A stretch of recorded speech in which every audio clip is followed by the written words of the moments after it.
미국에 오늘 또 영상을 시청하도록 하겠습니다.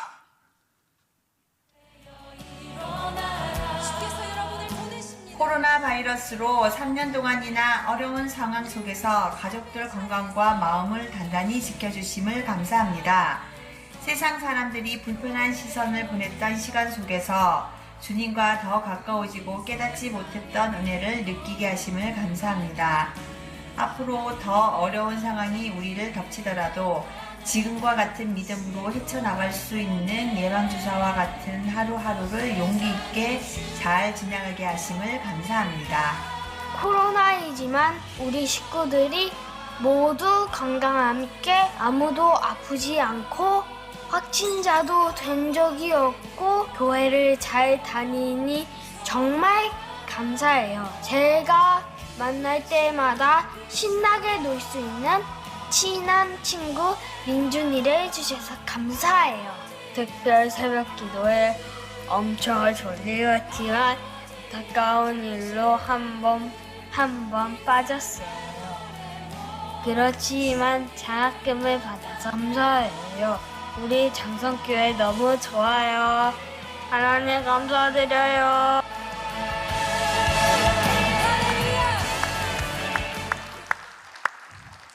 할렐루야.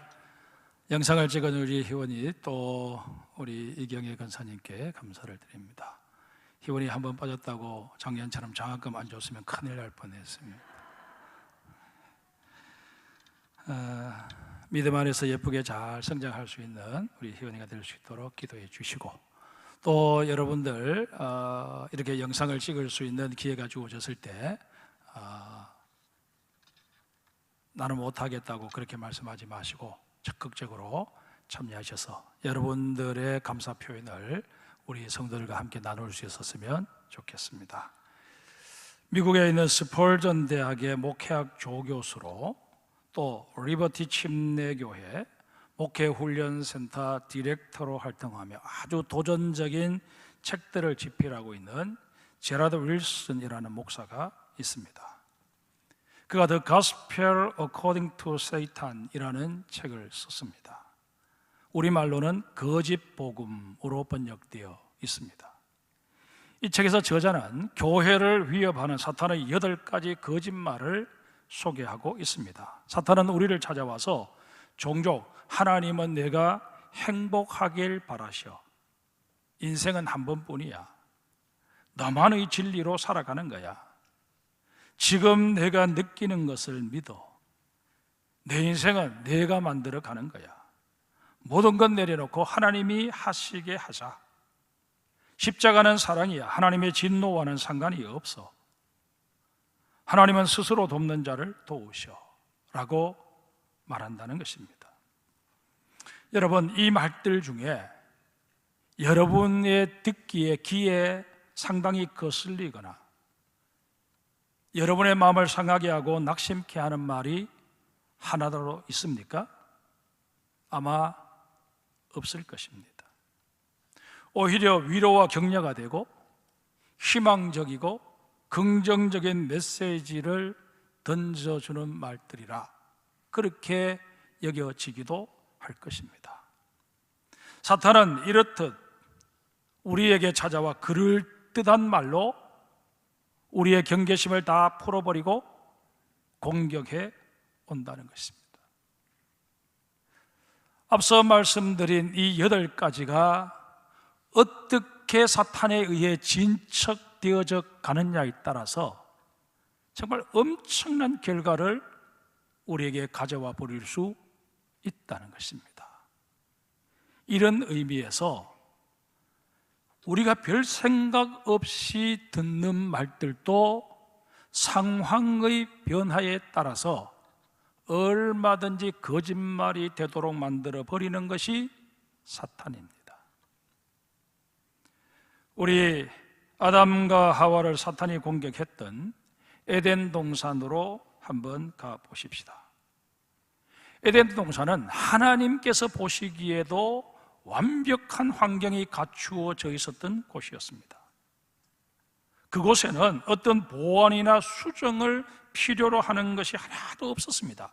다시 말해서 그곳에서 살고 있던 아담과 하와는 그 어떤 불편함이나 불만을 가질 요소가 전혀 없었다는 것입니다.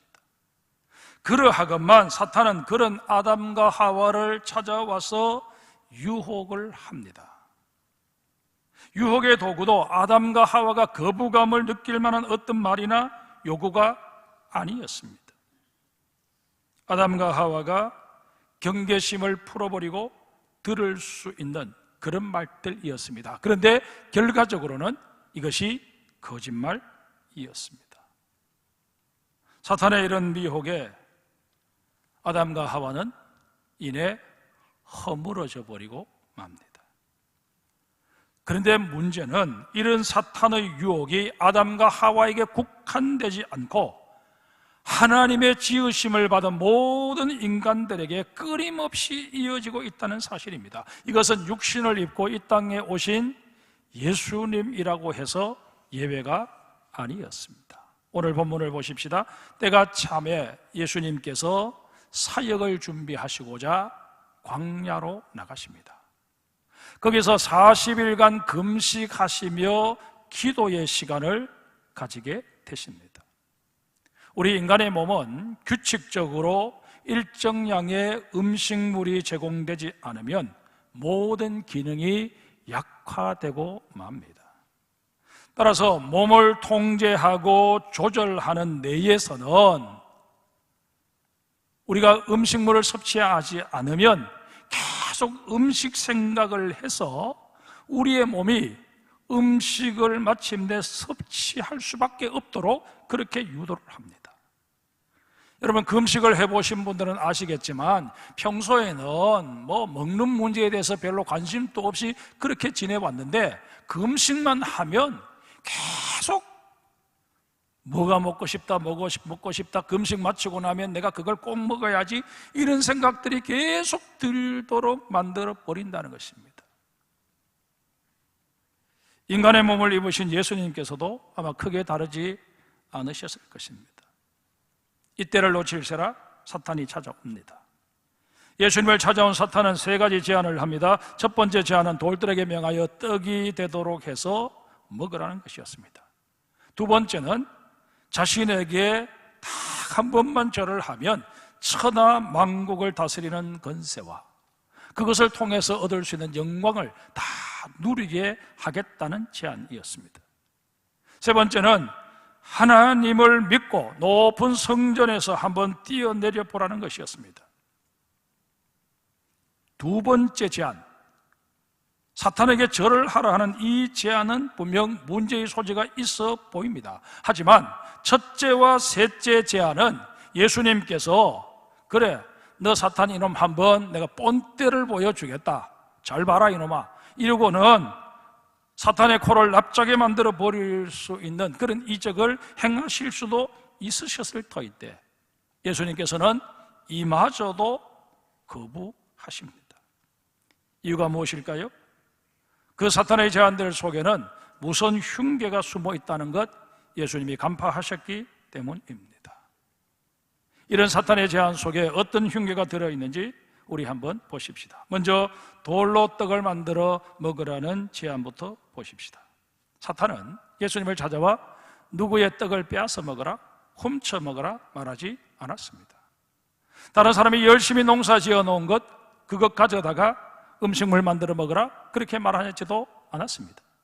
살아있는 동물을 잡아서 먹으라고 말하지도 않았습니다.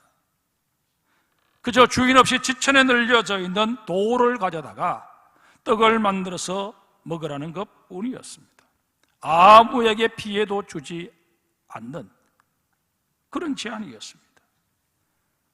심지어 생각하기에 따라서는 메시아로서의 사역을 시작해야 하는 예수님의 입장에서 내가 인간의 몸을 입고 이 땅에 왔기 때문에 하나님과 동등하지만 내가 제대로 능력을 행할 수 있는지 한번 시험을 해볼 필요가 있겠다, 그렇게 생각하고 돌을 명하여 떡이 되도록 하실 수도 있으셨다 하는 것입니다. 그러나 예수님께서는 그 사탄의 제안을 거절하십니다. 왜 그러셨을까요? 우리는 그 이유를 사탄이 내건 전제 조건을 통해서 확인할 수 있습니다. 사탄이 첫 번째 제안을 하면서 내건 전제가 무엇이었습니까? 내가 만일 하나님의 아들이거든. 이 사탄의 전제 속에는 아주 교묘하면서도 무서운 함정이 숨겨져 있습니다. 사탄은 지금 예수님에게 하나님의 아들은 아들다워야 한다, 그렇게 꼬드기고 있는 것입니다. 다시 말해서 하나님의 아들은 보통 사람들처럼 굶주릴 필요가 없다는 것입니다. 너의 길을 예비하러 온 세례 요한이야 인간이니까 광야에 살면서 메뚜기와 석청을 먹으며 고생을 자처해도 크게 문제될 것이 없지만 하나님의 아들인 너는 아니라는 것입니다. 사탄은 어쩌면 하나님의 백성은 줄이거나 목마르지 아니할 것이며 더위와 볕이 그를 상하지 아니하리라 하신 이사야 49장 10절의 말씀을 들먹이면서 하나님께서 그 백성들도 굶주리거나 목마르지 않게 하시고 더위와 볕에 상하지 않게 하실진데 하물며 하나님의 아들이야 오죽하겠느냐, 그러할진대 너 왜 이 광야 떼약볕에 쭈그리고 앉아서 40일이나 굶주리고 있느냐? 이 하나님 욕 보이는 것 아니냐? 당장 집어치워라, 그렇게 부추긴 것입니다. 근데 여러분, 정말 무서운 것은 이 사탄의 계교 속에 예수님께서 이 땅에 오신 궁극적 목적, 곧 인류 구원을 위해 십자가를 지시는 그 일을 방해할 의도가 숨겨져 있었다는 것입니다. 예수님께서 십자가에 달리셨을 때 주변에 둘러선 무리들이 뭐라고 조롱했습니까? 성전을 헐고 사흘 만에 짓는 자여, 내가 만일 하나님의 아들이거든 자기를 구원하고 십자가에서 내려오라. 하나님의 아들이 왜 떼약볕에 앉아 굶주리고 있느냐 하는 이 사탄의 말과 십자가 주변에서 그 십자가를 떨쳐버리고 내려와라, 그렇게 지금 조롱하고 있는 무리들의 말이 일맥상통하고 있다는 것입니다. 하나님의 아들이 왜 죽느냐? 죽을 필요 없지 않느냐? 너 죽는 것 외에 인류를 구원할 수 있는 방법이 정녕 없단 말이냐? 그 방법 말고 딴 방법으로 인류를 구원해라, 그렇게 지금 예수님을 향해 조롱 섞인 미혹을 하는 것입니다. 지금 예수님 굶주린 상태입니다. 또 예수님 장래에는 십자가에 달려 죽음을 맞이하고 계십니다. 그런 예수님을 향하여 사탄은 동일하게 지금 당장 너 자신이 죽게 되었는데 인류 구원이 대수냐? 너부터 구원해라. 정말 너 자신이 일단 살아야 다른 사람들을 구원해도 구원할 것 아니냐? 예수님을 위하는 것 같으면서도 예수님이 이 땅에 오신 목적을 깡그리 잊어버리도록 만드는 그런 말들로 예수님을 미혹하고 있는 것입니다. 예수님께서는 사탄이 숨겨둔 이런 흉계를 아셨기에 돌을 가지고 떡을 만들어 먹어라 하는 지극히 평범해 보이는 그런 미혹이지만 그 의도를 아시고 이런 지하에 거절하신 것입니다. 그리고 예수님이 이렇게 말씀하십니다. 사람이 떡으로만 살 것이 아니요 하나님의 입에서 나오는 모든 말씀으로 살 것이니라. 예수님께서는 떡이 필요 없다고 지금 말씀하고 계시는 것이 아닙니다. 인간이 육신을 입고 있는 이상 떡이 필요하다는 것 우리 주님 너무나도 잘 알고 계십니다. 하지만 사람이 무엇을 먹을까, 무엇을 마실까, 무엇을 입을까 하는 이 먹는 문제에 늘 전전긍긍하며 그렇게 살아서는 아니 된다는 사실을 우리에게 분명히 깨우쳐 주고 계시는 것입니다. 우리가 먹는 문제, 이 땅의 문제에 연연하게 되면 우리의 시선은 항상 땅을 향할 수밖에 없습니다. 주님께서는 눈을 들어 주를 보라 그렇게 말씀하고 계시는데, 너의 시선을 나에게 고정하라, 더 높은 가치를 추구하며 살라, 너의 영을 위하여 살라 그렇게 말씀하고 계시는데, 우리는 돌을 가지고 떡을 만들어 먹어라 하는 이 사탄의 꼬임의 문제의식을 갖지 못하게 되는 순간, 세상의 것들 바라보고 세상의 시선을 고정하고 그것이 전부이냐 그렇게 살아버리는 우를 범하게 된다 하는 것입니다. 여러분, 분명히 말씀드립니다. 우리 기독교의 신앙은 우리 인생의 그럴듯한 장신구가 아닙니다. 예수 폼으로 멋으로 믿는 것 결코 아닙니다. 우리 기독교의 신앙은 우리의 생사와 직결되어 있는 본질적인 문제입니다. 그러기에 우리에게 이런 제대로 된 신앙을 갖출 수 있는 힘을 가지려면 말씀, 영의 양식을 소중하게 여기는 우리들이 되어야 마땅합니다. 이걸 지금 예수님이 말씀해 주고 계시는 것입니다. 너희의 영혼이 잘 되기를 바란다. 그리함으로 말미암아 너희의 범사가 잘 되고 육신이 강건하기를 원한다. 이게 우리를 향하신 우리 주님의 간절한 바람이십니다. 이 바람에 아멘하면서, 설령 지금 우리가 직면한 문제가 육신의 문제라고 할지라도 우리가 기도해야 할 것은 영혼의 문제입니다. 내 영혼이 하나님께 제대로 결속되기만 하면 그 다음 내 몸을 지으신 하나님, 내 몸의 모든 문제를 해결하여 주시고 내 인생사의 모든 문제를 해결하여 주실 줄 믿습니다. 떡이 아니라 말씀에 우리 생에 비중을 두는 장성의 모든 성도들 되시기를 주의 이름으로 축복합니다. 이어서 사탄의 두 번째 제안을 우리 한번 보십시다. 사탄은 예수님께 천하만국을 보여줍니다. 이 천하만국은 장차 예수님께서 치열하게 영적인 싸움을 벌이셔야 할 현장입니다. 그런데 그 현장이 지금은 사탄의 수중에 다 떨어진 상태입니다.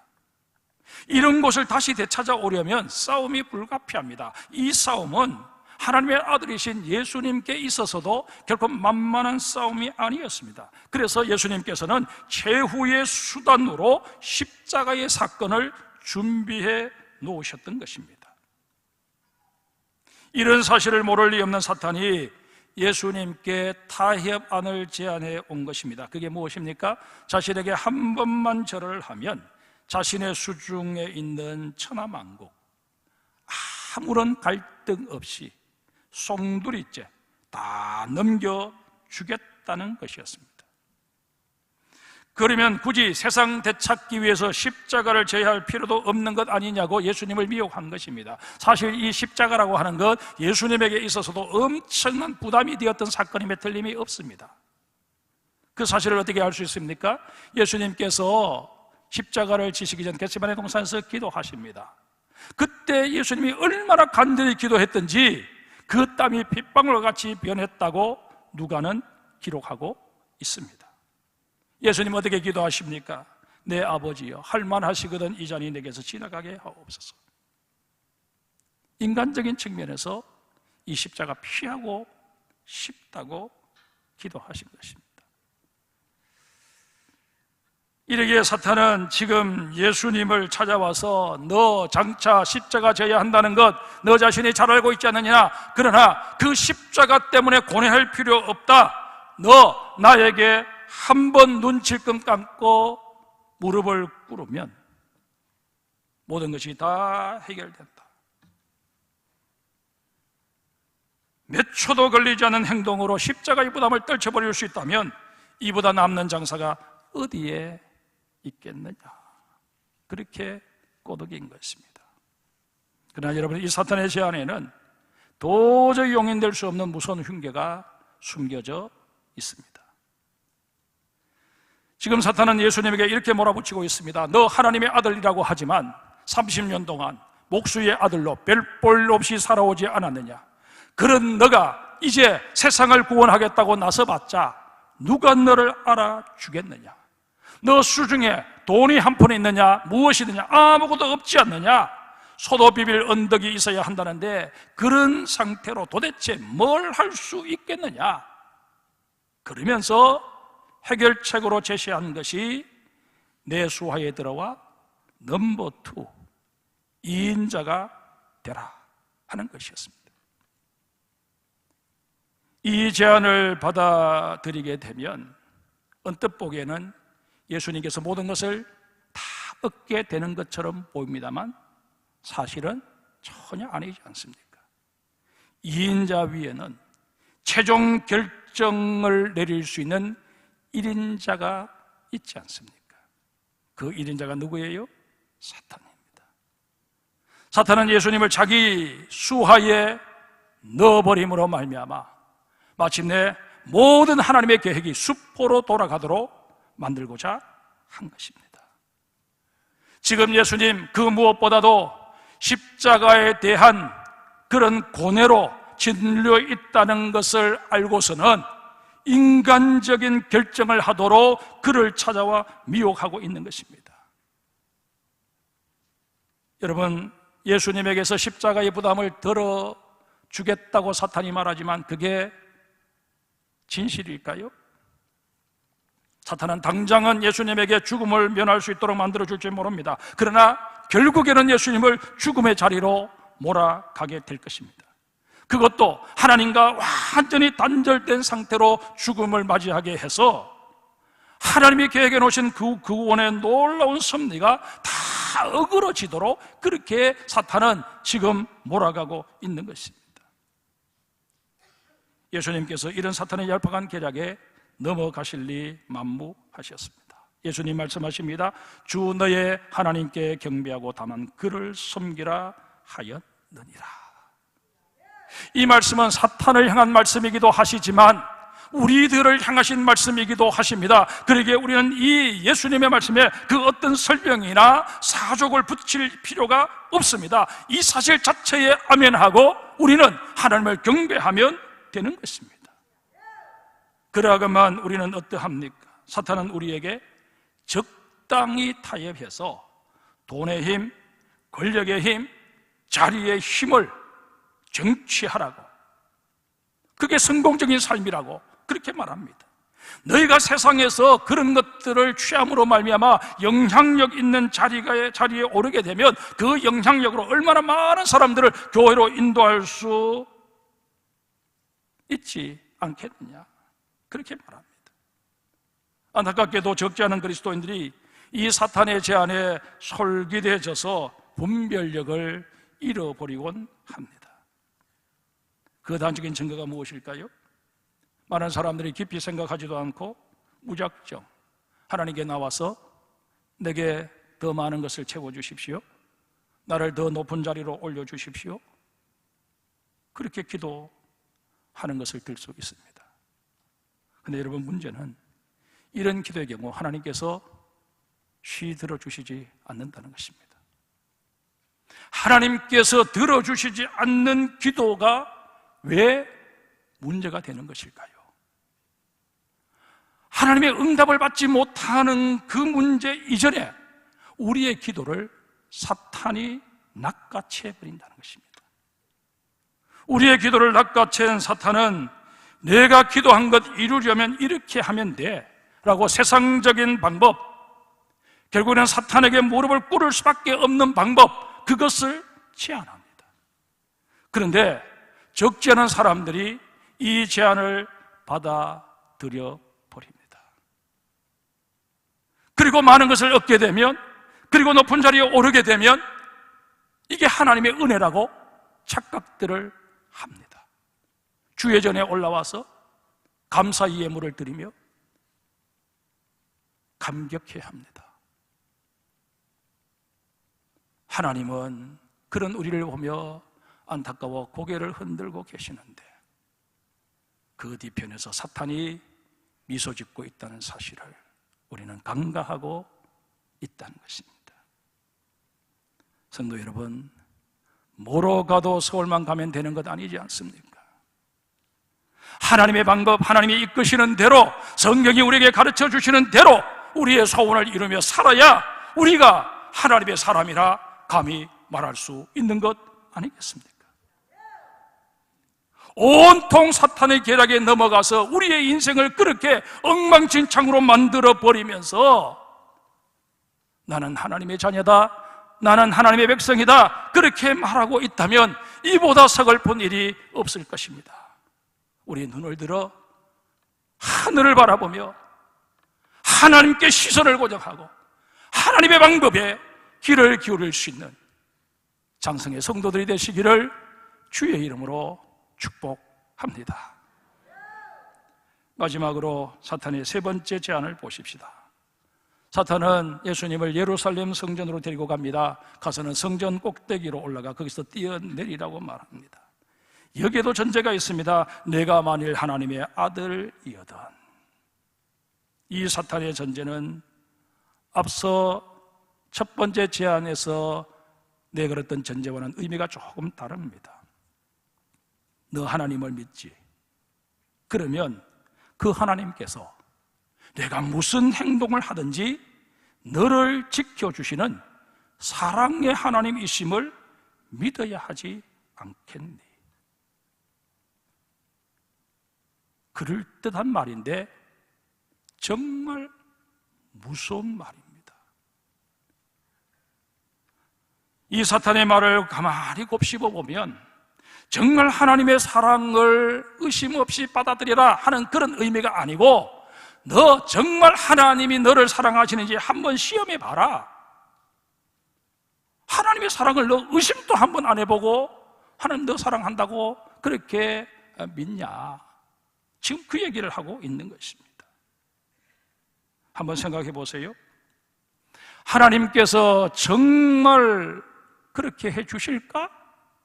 그렇게 의구심을 가지고 하나님을 시험하듯 그렇게 하나님 앞에 무슨 어떤 제안을 하는 그것이 과연 올바른 신앙일까 하는 것입니다.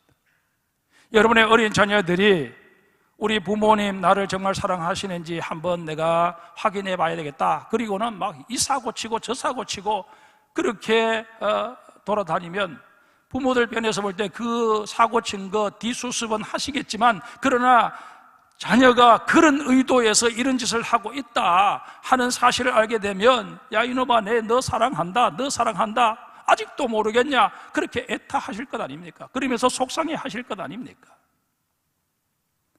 우리가 하나님에 대하여 이런 식으로 신앙관을 형성해서는 결코 아니 됩니다. 우리는 하나님을 만홀히 여기는 자들이 되어서는 아니 됩니다. 하나님께서 여기까지도 나를 지켜주시는지 한번 보자, 그렇게 생각하고 하나님을 시험하는 자들이 되어서는 아니 됩니다. 뿐만 아니라 사탄은 이 제안을 통해서 우리의 믿음이 맹신적이 되도록 전락시키고자 애를 쓰고 있습니다. 맹신이 뭡니까? 맹목적인 신앙 아닙니까? 이것은 올바른 신앙이 아닙니다. 맹신은 한마디로 내가 원하는 것 하나님이 다 들어주신다고 생각해버리는 것입니다. 이런 맹신은 지극히 자기중심적입니다. 이런 신앙을 가지고 있는 사람은 내게는 하나님이라는 든든한 수호신이 있기에 나는 아무렇게나 살아도 문제될 게 없어. 그리고 뭐 차량을 운전하기만 하면 막 160씩 막 달리고 교통신호 마음대로 어기고, 그리고 무사히 서울까지 도착하면 할렐루야 하나님이 나를 지키셨다 이렇게 얘기한다는 것입니다. 여러분, 이건 믿음이 아닙니다. 여러분, 정말 하나님께서는 여러분과 저가 하나님 앞에 제대로 된 인격과 지성과 이성을 가지고 늘 신앙을 고백하며 그렇게 살아가기를 원하십니다.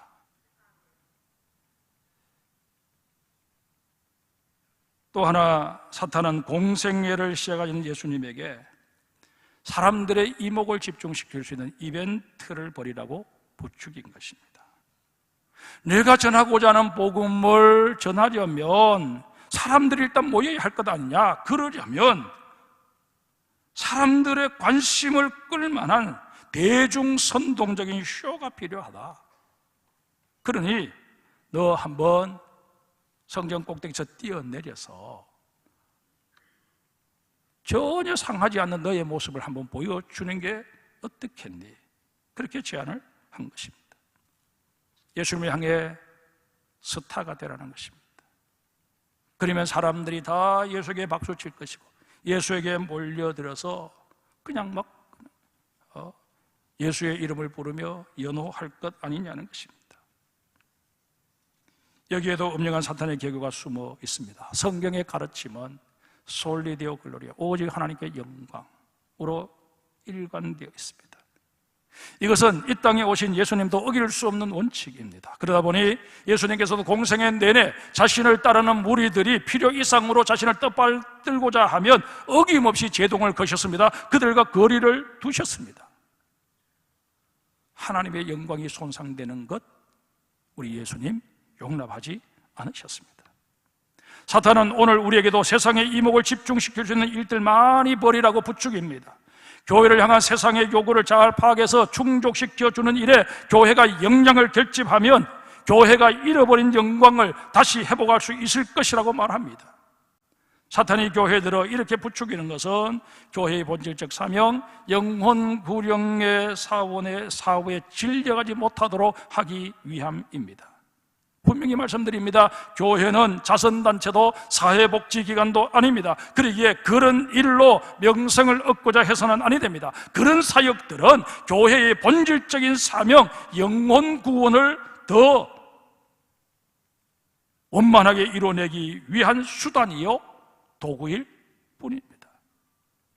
정말 오늘의 한국교회가 추구해야 할 것은 초기 예루살렘 교회처럼 구원받는 자의 수를 날마다 더해가는 그 일임을 잊어서는 아니 될 것입니다. 이런 측면에서 교회의 정체성은 세상의 구조선이 되는 것입니다.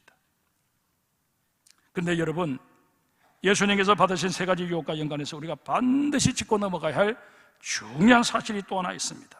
그것은 바로 예수님의 대처 방법입니다. 예수님의 지혜와 능력 정도만으로도 얼마든지 사탄을 대처하실 수 있으셨습니다. 그러심에도 불구하고 예수님께서는 구약의 성경 말씀을 인용하셨습니다. 왜 그러셨을까요? 설교를 시작하면서 소개했던 거짓 복음이라는 책에 보면 제라드 윌슨 목사는 이렇게 말합니다. 우리의 대적은 능수능란하다. 그러니 사탄의 전략에 대응하기 위해 더 능수능란하게 더 많은 성경 구절을 마음에 준비해 두어야 한다. 성도 여러분, 사탄의 거짓된 유혹을 구별하고 이길 수 있는 방법 다른 데 있는 게 아닙니다. 말씀에 있습니다. 그러기에 우리는 말씀을 읽고 듣는 일뿐만 아니라 정말 이 말씀, 내가 이 세상을 살아가는 데서 꼭 필요하겠다 그렇게 여겨주시면 여러분들 그 말씀을 암송하여 마음에 새기셔야 합니다. 머릿속에 저장시키셔야 합니다. 그리고 필요한 때에 사탄이 우리를 엄습해 올 때 그 말씀을 가지고 대처해 내어야 합니다. 종교개혁자 존 락스가 임종 직전에 했다는 말로 오늘의 말씀을 맺을까 합니다. 나는 일생 동안 사탄으로부터 많은 습격을 받았습니다. 그러나 죽음을 앞둔 지금 사탄은 가장 무섭게 나를 공격하고 있습니다. 과거에는 사탄이 자기의 모든 힘을 다해 나를 멸망시키고 죽이기 위해 나의 죄들을 내 앞에 제시함으로 나를 실망에 빠뜨리려고 애를 썼습니다. 그러나 지금은 내가 목회 활동을 충실히 이행했기 때문에 하늘나라와 영원한 복을 받을 만하다고 나를 부추기고 있습니다.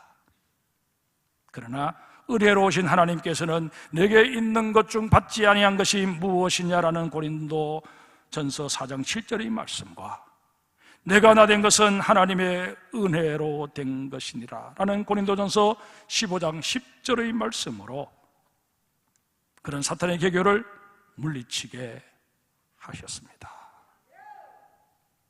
여러분, 존 낙스의 영혼을 마지막 순간까지 멸망시키고자 그에게 자신의 삶에 대해서 자랑스러워하라고 그렇게 부추기는 이 사탄에 대하여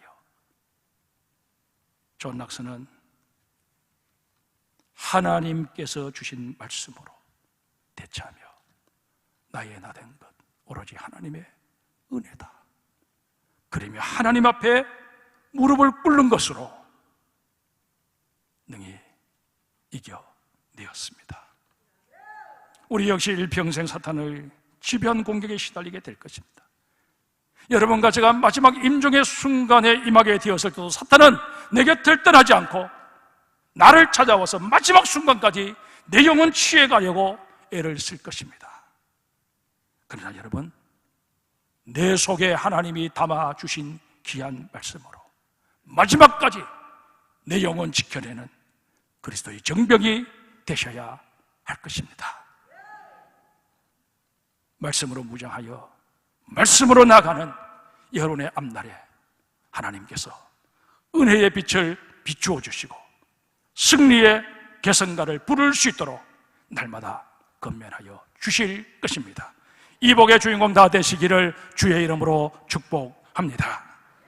우리 말씀